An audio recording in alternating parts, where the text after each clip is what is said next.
सभी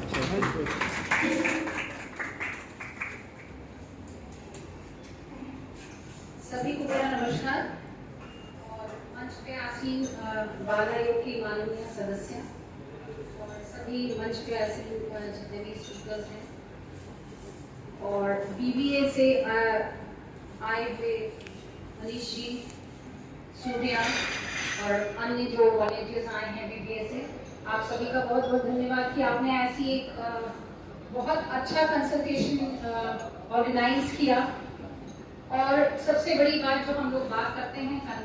कन्वर्जेंस की, कि अलग अलग डिपार्टमेंट्स को बुलाया और अलग अलग व्यूज को हम जान सके, समझ सके और कौन कहाँ किस तरह से जुड़ सकता है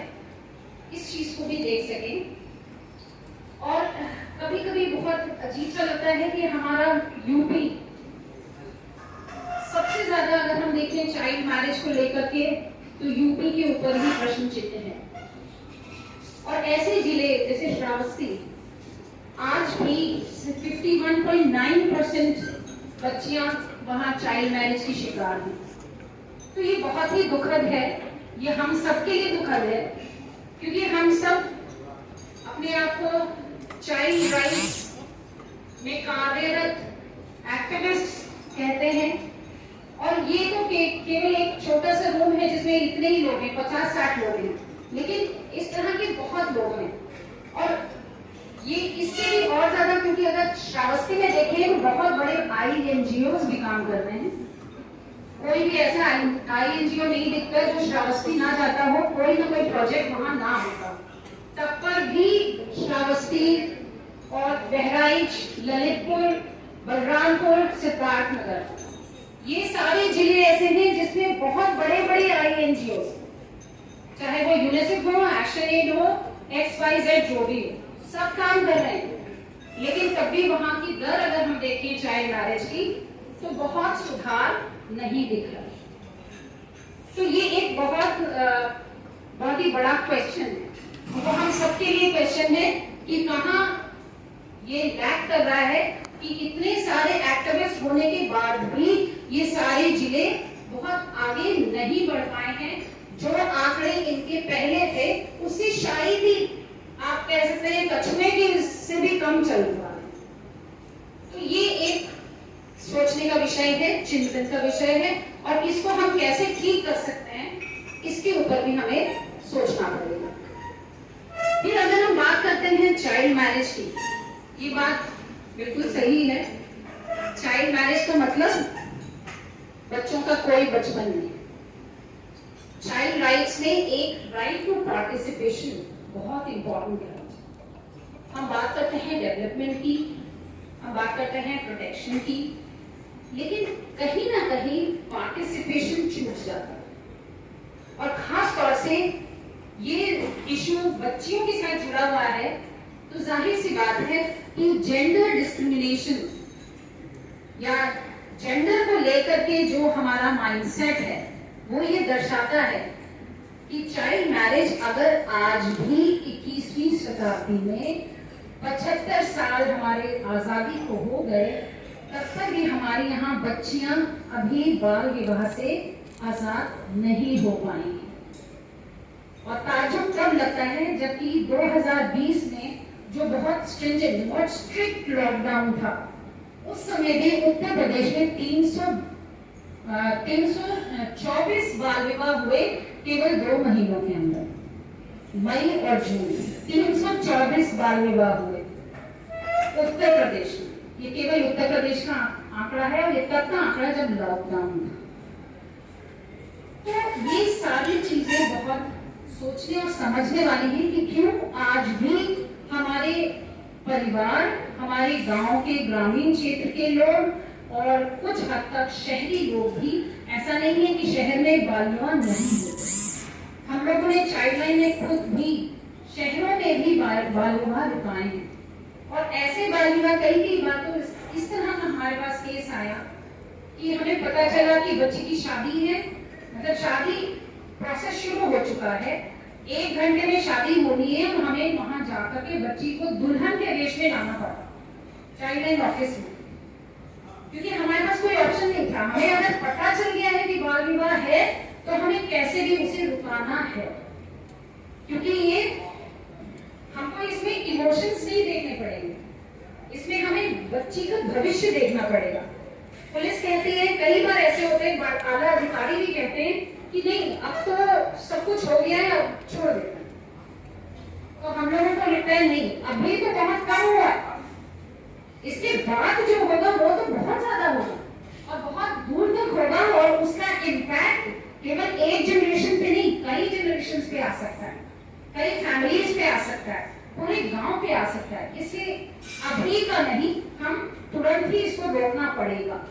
केवल हम प्रेजेंट सिचुएशन देख करके नहीं कॉम्प्रोमाइज कर लेंगे कि शादी होने वाली है तो अब छोड़ दिया जाए, बहुत खर्चा हो चुका है, बहुत सारे गांव वाले आ चुके हैं, परिवार आ चुके हैं, बदनामी हो जाएगी, ऐसा कुछ नहीं, बल्कि वो इम्पैक्ट जाता है कि हाँ बच्चे की शादी इस समय रोकी गई है, तो इसका मतलब कभी भी सरकार के इस कानून को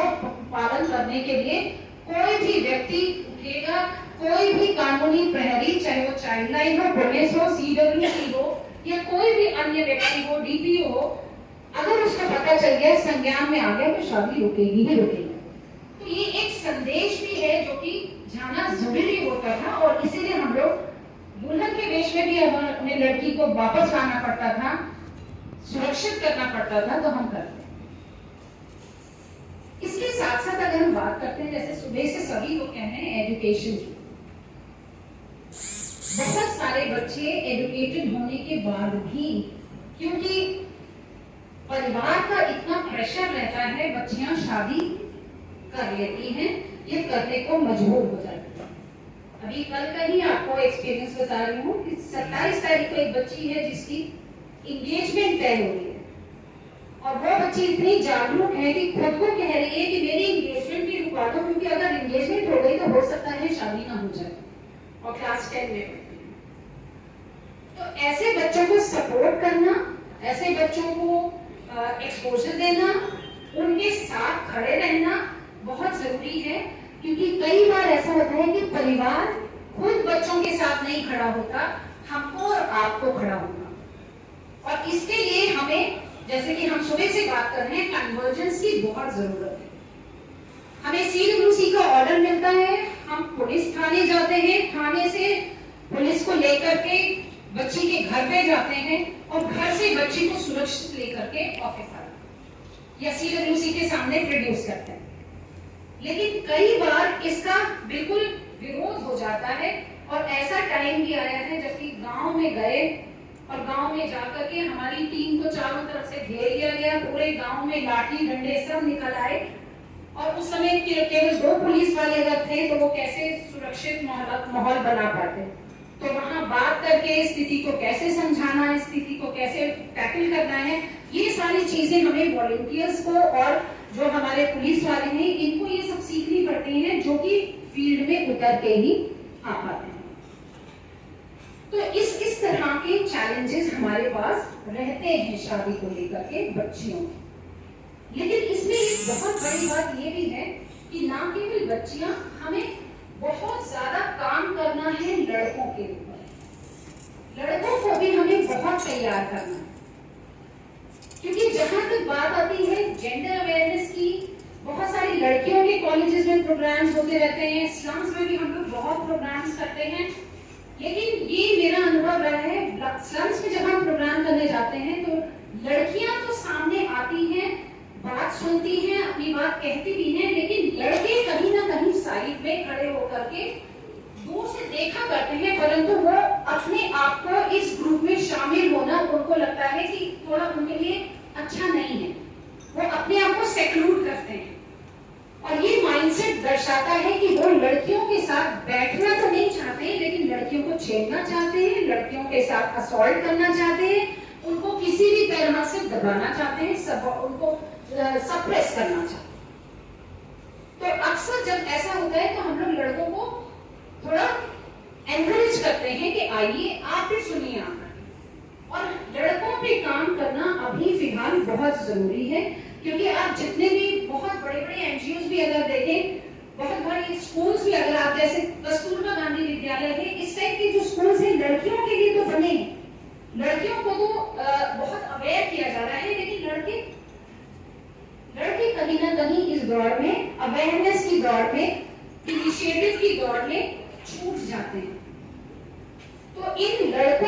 क्योंकि जब तक हम दोनों को, लड़के और लड़की दोनों को साथ लेके नहीं चलेंगे, तब तक हम बाल विवाह को रोकने में बहुत ज्यादा सक्षम होना मुश्किल है। तो जैसे पहले की अभी अंशुमान जी ने भी बोला था कि एनएसएस के लोग, नेहरू युवा केंद्र के लोग, जो ये लड़के हैं, इनको हम एकदम चैंपियंस बनाएं। इसी तरह से स्कूल्स में भी, क्योंकि देखिए बहुत सारे प्राइवेट स्कूल्स के बच्चे तो वो जानते हैं और वो उनके घर वाले भी पढ़े लिखे हैं, वो चाइल्ड मैरिज की ओर नहीं जाएंगे। लेकिन जब बात आती है सरकारी स्कूलों की, तो सरकारी स्कूलों में लड़कों के साथ रेगुलरली सेशंस होना, बात होना बहुत जरूरी है। लड़कों के साथ बात करने के लिए वहां पर, जैसे हम प्रहरियों की बात कर रहे हैं, वैसे स्कूल्स में भी प्रहरी होने बहुत जरूरी है। ऐसे बच्चे जो कि बोल्ड हैं, जो कि समझदार हैं, थोड़ा कुछ करना चाहते हैं, उनमें कुछ लीडरशिप क्वालिटी दिखाई देती है, थोड़े वोकल हैं, ऐसे बच्चों को हम वहां पर चाइल्ड चैंपियंस की तरह स्कूल्स में रखें, जिससे कि वो अपने स्कूल में कहीं कोई बच्चा लगातार, जैसे कई बार टीचर्स खबर करती है कि लड़की कई दिन से नहीं आ रही थी, तो हमने पता किया तो हमें पता चला कि लड़की की शादी होने वाली, तो टीचर्स खबर करती हैं। उसी तरह से अगर बच्चे, क्योंकि पीयर ग्रुप में बच्चे एक दूसरे को खूब अच्छे से जानते होते हैं, आपस में उनके घर आपस में जाना आना भी होता, तो ऐसे में अगर बच्चा हमें टाइम पे बता देता है कि हाँ उस लड़की की शायद शादी तय हो गई, तो इसमें लड़के और लड़कियां दोनों मिलकर एक अच्छा ग्रुप, एक अच्छा हेल्दी फ्रेंडशिप ग्रुप तैयार करें, जिसमें कि बच्चे बता सकें कि उनके स्कूल में क्या हो रहा है, कौन ऐसे बच्चे हैं जिनके पेरेंट्स शादी के लिए फोर्स कर रहे हैं, बच्ची पढ़ाई छोड़ रही है या आगे हो सकता है पढ़ाई छोड़ दे। ऐसे प्रिवेंशन के लिए बहुत ज्यादा इंपॉर्टेंट है कि हम बच्चों को ही उनके अधिकारों के लिए एम्पावर करें, क्योंकि हर समय कोई एडल्ट बच्चे के पीछे नहीं है। तो बच्चों को अपने अधिकारों के लिए अगर हम बच्चों को स्वयं एम्पावर करते हैं, तो ये एक ऐसा होगा कि हाँ मुझको पता है मेरा अधिकार का हनन हो रहा है, तो मैं अपने लिए बोलूंगी, और जब मैं अपने लिए बोलूंगी तो मेरे साथ 4 लोग बोलेंगे। नहीं तो बहुत सारे लोग इसीलिए नहीं बोलते कि जब वो खुद ही नहीं बोल रही तो हम क्या करें, कहीं ऐसा ना हो कि हम उसके लिए बोले तो वो खुद ही चुप हो जाए और सब लोग उसको कहेंगे। तो इस तरह से बच्चों में जो चाइल्ड राइट्स के, जो उनके खुद के अधिकार हैं, उनके प्रति बच्चों को खुद को एम्पावर करना, खुद को उनको समझाना कि उनके लिए क्या अच्छा है क्या बुरा है। और इसके लिए बहुत जरूरी है कि हमारे जो टीचर्स की फोर्स है, उस टीचर्स की फोर्स को भी हम तैयार करें कि अपने सिलेबस के साथ इन सब चीजों को इंटरमिंगल करके हम बच्चों को तैयार कर दें कि हाँ आपको बोलना आना चाहिए। क्योंकि अन्यथा हमारे तो घरों में शुरू से ये परंपरा रहती है, लड़की बोली तो तुम क्यों बोलती हो, तुम थोड़ा चुप रहा करो, तुम बोलती बहुत हो, तुम कानून बहुत करती हो, तुम प्रश्न बहुत करती हो। अब हमको बच्चों को ट्रेनिंग देनी है कि प्रश्न करो, जितना तुम प्रश्न करोगे उतना तुमको नॉलेज तुम्हारी बढ़ेगी। तुमको बोलना सीखना है, यदि तुम्हारे ऊपर कुछ हो रहा है, कहीं तुमको कुछ लग रहा है कि कोई गलत है, कोई तुमको नुकसान पहुंचा सकता है, बोलो। तो ये बोलना सिखाना बहुत ही आवश्यक है।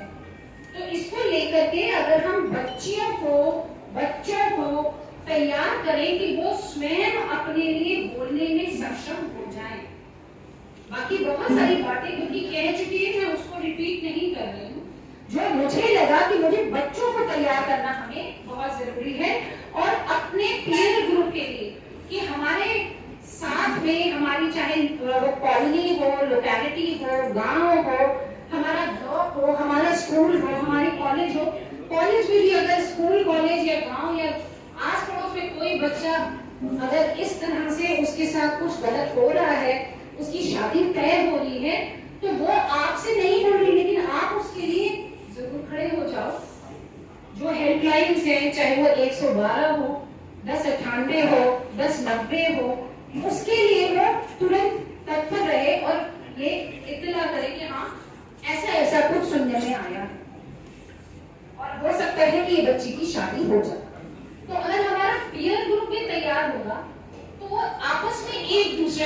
सिखा सकते हैं, आपस में एक दूसरे की मदद कर सकते हैं। तो इतना मुझको लगता है कि ये लेकर के चलना है।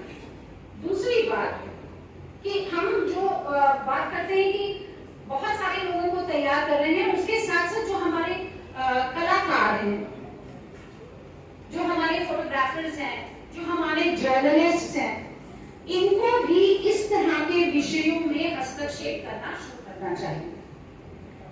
क्योंकि अपनी कला के माध्यम से बहुत सारी चीजें बताई जा सकती हैं। अगर चाहे परफॉर्मिंग आर्ट्स हो या वो कोई पेंटिंग हो या वो इस तरह का कोई किसी भी तरह का कलाकार हो, वो अपनी कला के माध्यम से बच्चों को, बड़ों को, महिलाओं को या पुरुषों को अपनी कला से आकर्षित करके इन सब मुद्दों पे लोगों को तैयार कर सकता है। और साथ साथ जितने भी एक्टिविस्ट हैं, वो एक्टिविस्ट अपने आप को एक दूसरे को सपोर्ट करें। कहीं किसी को कैसी भी मदद की जरूरत है, तुरंत हाजिर हो, जिसमें कि हम किसी भी एक बच्ची का अगर हम बाल विवाह रोकते हैं, तो उससे हम बहुत सारे गलत इम्पैक्ट्स को बचा सकते हैं, चाहे वो साइकोलॉजिकल हो, फिजिकल हो, सोशल हो, इकोनॉमिक हो,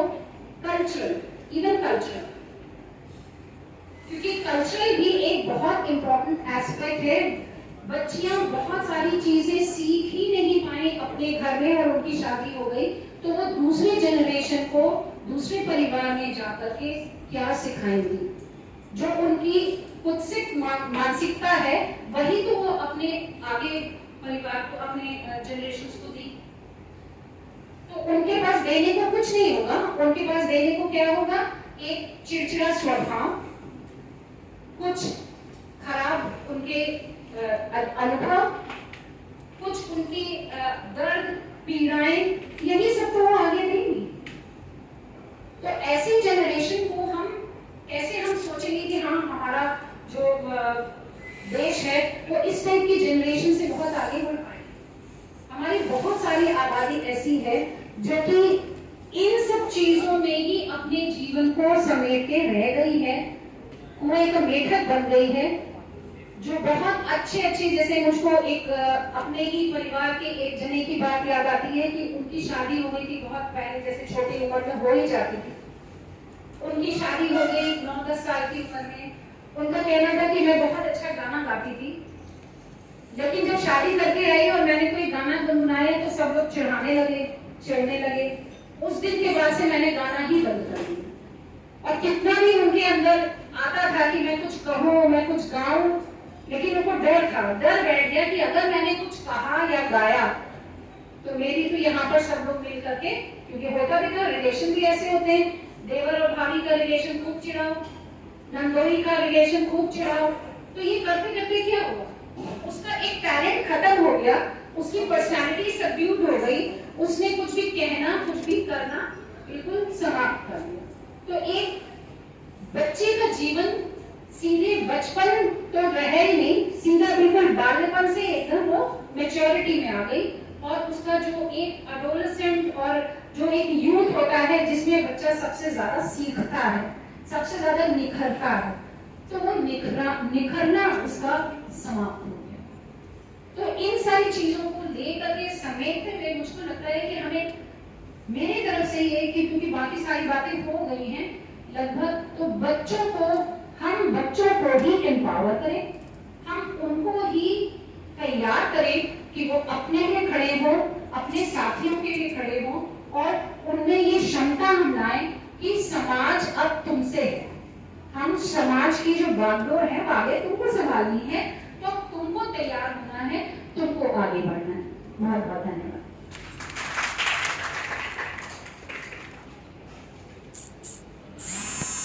थैंक यू मैम, मार्गदर्शन करने के लिए।